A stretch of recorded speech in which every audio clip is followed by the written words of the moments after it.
Mga friends, mga kaibigan, mga ka-Facebook, magandang hapon po uli sa inyong lahat. At tatalakayin ko po sana uli ngayon yung tungkol pa rin sa rapture. Continuation po ito nung nakaraang pagtalakay ko tungkol sa rapture.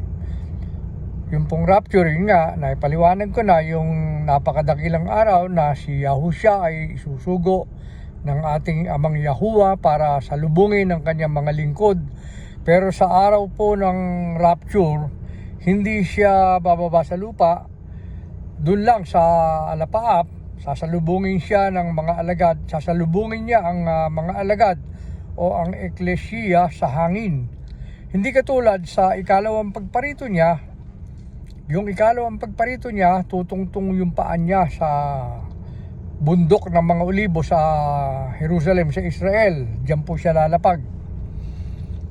Yung pong ikalawang pagparito ng ating Panginoong Yahushua. At ganun din yung tinatawag na 7 years tribulation, 7 taong kapighatian.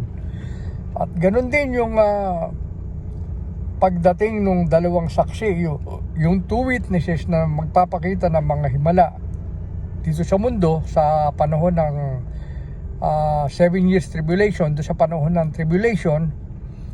Yung pong mga pangyayari na yan ay nakahula at merong timeline, madali ninyong mahuhulaan. Hindi man ninyo malaman yung eksaktong araw at oras, ay mahuhulaan nyo talaga yung panahon kung kailan. Katulad po ng pagparito ng ating Panginoong Yahushua, yung kanyang ikalawang pagparito kung saan lalapag yung kanyang mga paa sa bundok ng mga olibo, sa pagbabalik niya kasama niya ang kanyang mga alagad, yung mga kasama sa rapture, at yung mga unang alagad niya, yung mga apostol, kasama na babalik dito sa lupa. At magtatayo siya ng millennial kingdom sa Israel at maghahari siya sa buong mundo. Yan po ay magaganap yung kanyang ikalawang pagparito pagkatapos po ng 7 years tribulation. Sa madaling salita, kung alam na ninyo kung kailan nagsimula yung 7 years tribulation, bibilang kayo. Halimbawa po na nalaman na natin na hayag na nagsisimula na ngayong 2025 ang tribulation, yung 7 years tribulation. Ibig sabihin, bibilang kayo ng 7 years. So after 7 years, that is about sa kuwan po yun, sa 2032. Yun po ang panahon ng pagdating ng ating Panginoong Yahushua sa kanyang ikalawang pagparito. Ngayon, kung hindi po naganap itong taon na to yung tribulation, yung 7 years tribulation, halimbawa next year pa, sa isang taon pa nagsimula, ang ibig sabihin niyan, darating ang Panginoong Yahushua sa kanyang ikalawang pagparito sa 2033. Ganun din po yung 2 witnesses. Nakalagay din sa Biblia, lilitaw sila sa panahon ng tribulation. Sa pagkakaunawa ko, ang kanilang paglitaw ay sa unang bahagi, doon sa first 3.5 years, doon sila lilitaw. At sa kalagitnaan, noong 3.5 years, doon sa pagkatapos ng unang 3.5 years, doon sila papatayin ng Antikristo at sila ay mararapture. Yun po yun, sunod-sunod yun.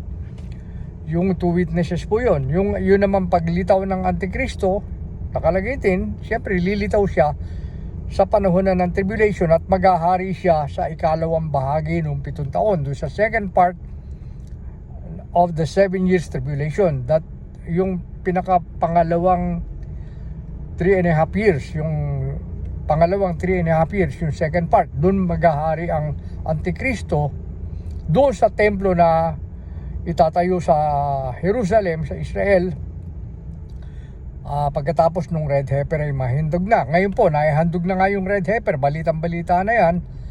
So yun po, natutupad na yung ibig sabihin, pag naihandog na yung red heifer at nagkaroon na ng templo at nagkaroon na ng treaty ang Israel sa mga bansa, yan po ang pasimula na ng tribulation, yung 7 years tribulation. So most probably itong taon po na ito na 2025 magsisimula talaga ang tribulation at magaganap na rin yung rapture. Yun nga po, ulitin ko, kung sakali na hindi maganap ngayon yung rapture, yung 7 years tribulation itong taon na to, sa isang taon sigurado pong magaganap na yung 7 years tribulation at dun mangyayari na rin po yung rapture. Ngayon yung rapture po ang bukod tanging mahirap hulaan talaga kung kailan.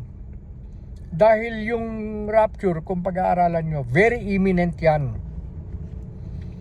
Pero magkakaroon kayo ng mga palatandaan, magkakaroon kayo ng mga kumbaga pag iwinangis nyo yung mangyayari sa rapture doon sa doon sa mga kapistahan ni Yahuwah, doon sa mga feast, kamukha po ng Feast of Trumpets. Yung pong rapture, pag po yan magaganap na, makakarinig kayo ng malakas na tunog ng trumpeta. Yun yung tinatawag na last trump, pinaka huling tunog ng trumpeta. Yun po yung sa rapture. Ngayon, yung pong kaya po ang mga nagsisipag-aaral ng mga salita ng Diyos, yung mga nagsusuri, yung mga biblical scholars, yung mga biblical preachers, ang iniuugnay po nila yung pagdating ng rapture sa Feast of Trumpets.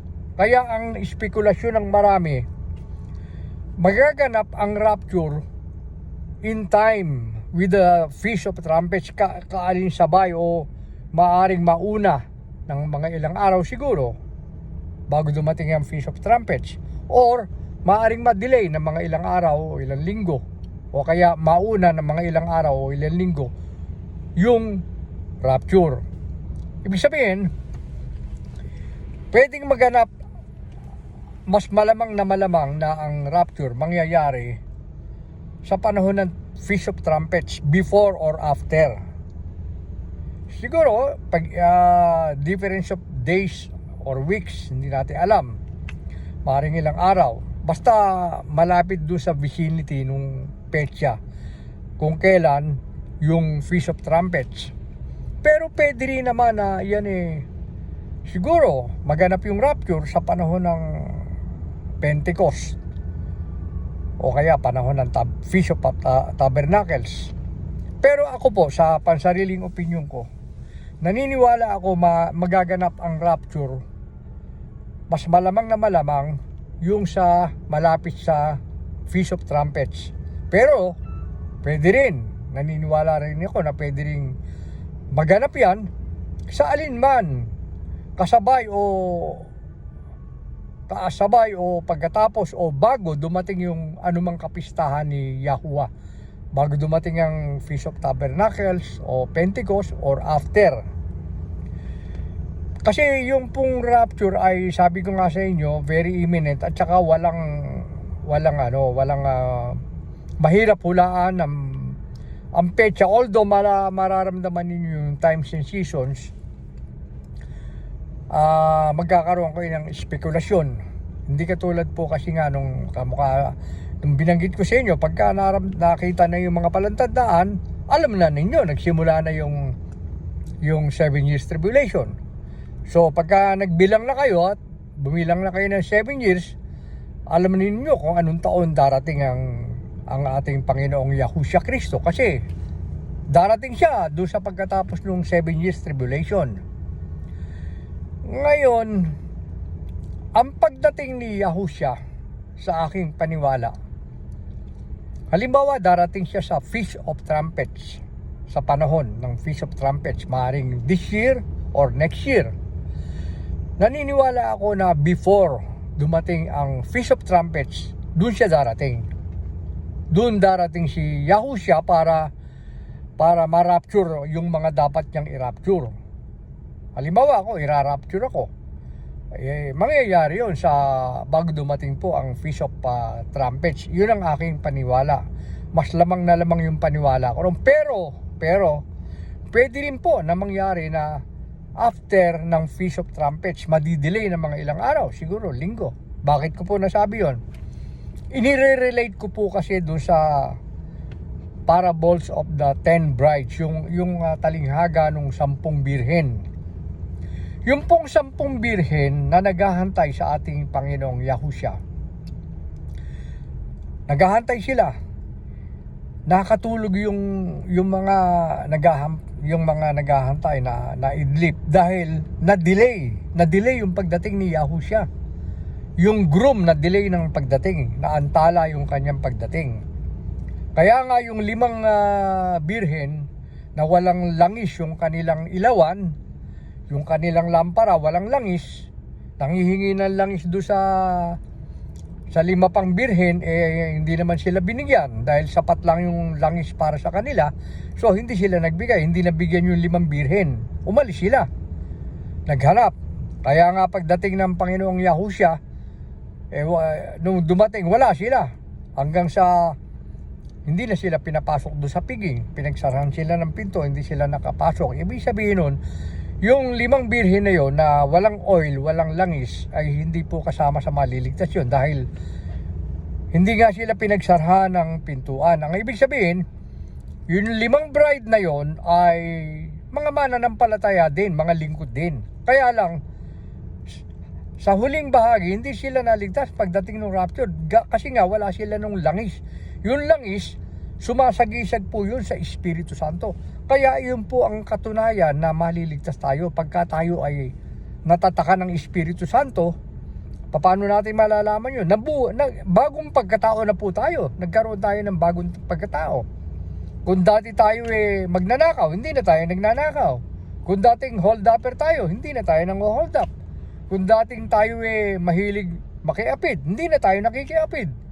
Kung dati lasenggo tayo, hindi na po tayo naglalasing kasi nabago na nga po tayo Binago na yung ating pagkatao, kaya nga tinatawag na bagong nilalang. Newly born, bagong nilalang. Bagong tao. Kaya tayo yung binabanggit sa Biblia na bagong tao, bagong nilalang. Kasi bago na yung pagkatao natin. Yung ating dating ginagawang masama, hindi na natin ginagawa. Napalitan na. Bakit po nagkaganon? Kasi nga po, yung Espiritu Santo ang gumagabay sa atin. Siya ang kumikilos sa puso, damdamin at buong pagkatao natin para tayo makasunod sa kalooban ng Diyos. Yun po yun. So, yun po. Naniniwala ako na pwedeng ma-delay yung pagdating ng ating Panginoong Yahushua. Halimbawa, darating siya ng Feast of Trumpets. Imbis na bago dumating ang Feast of Trumpets, maaring pagkatapos ng Feast of Trumpets.